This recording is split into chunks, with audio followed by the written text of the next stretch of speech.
What's up? Once again, I see you stuck around and decided you found out you can run one. So let's get on with it then.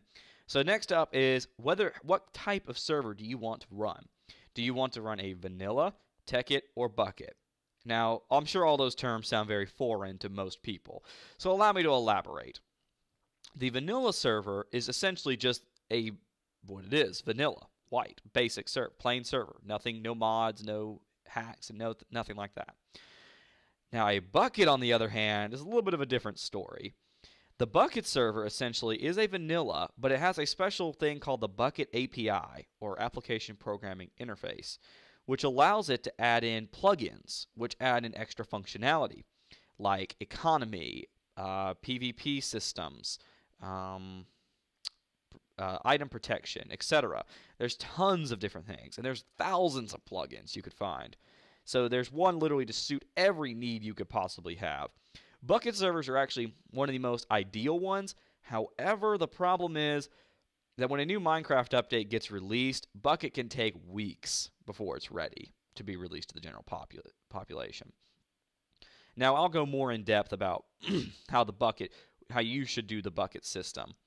So now let me pull out my notes here because I actually do have some interesting other types of servers that people have created.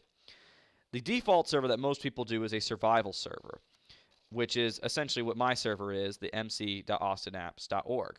So feel free to check us out if you want to. If you want to learn how we work, I am more than willing to answer any questions you have about it. Just feel free to private message me on the server, and I will personally answer your questions.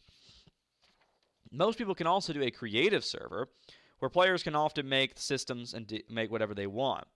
However, griefing is also very easy to occur on there. So if you do a creative server, do a Bukkit server. You'll thank me in the long run. You can install a plugin that'll protect your creations.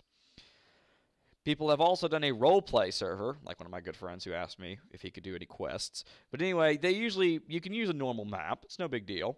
But players can actually take on roles like mayor, blacksmith, cook, and act like them in the game. Actually, my server also has a little community, and if you're watching this, shout out to you guys. But they have a little tree people community in which each one of them chooses their own jobs, and they handle it there. Now, your server can also, if you're a Bukkit server, can also install a jobs plugin where you can get paid in-game money for that, or XP, or gold, or whatever you set the currency to. So anyway, let's continue reading our list. You can make a sole PvP server, where stealing is sometimes allowed, but some servers do not have PvP, and that's fine. Then there's hardcore PvP, where you can actually, in addition to the rules I said before, you can also blow up people's homes and steal their items and gear. And users are not allowed to report when they were or spam when they were griefed, and that can result in a ban. Next up is a prison server, where there's no wilderness, and the players have to earn money to move up in the prison, and they allow you to gain freedom as you advance in the ranks, and you can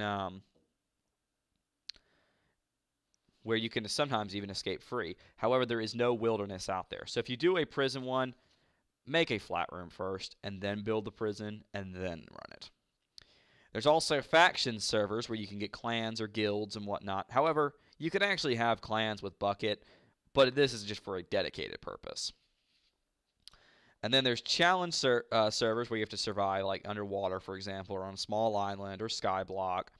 Then there's economy, where the whole system's capitalist, basically. And then you have city-like regions where players can go outside the city to build their homes, but then come into the city to buy goods. So now, I'm sure you have a lot of choices to make, but I'm going to help you out making all three anyway, so don't worry about that. So this is Austin4195 signing off. Bye-bye.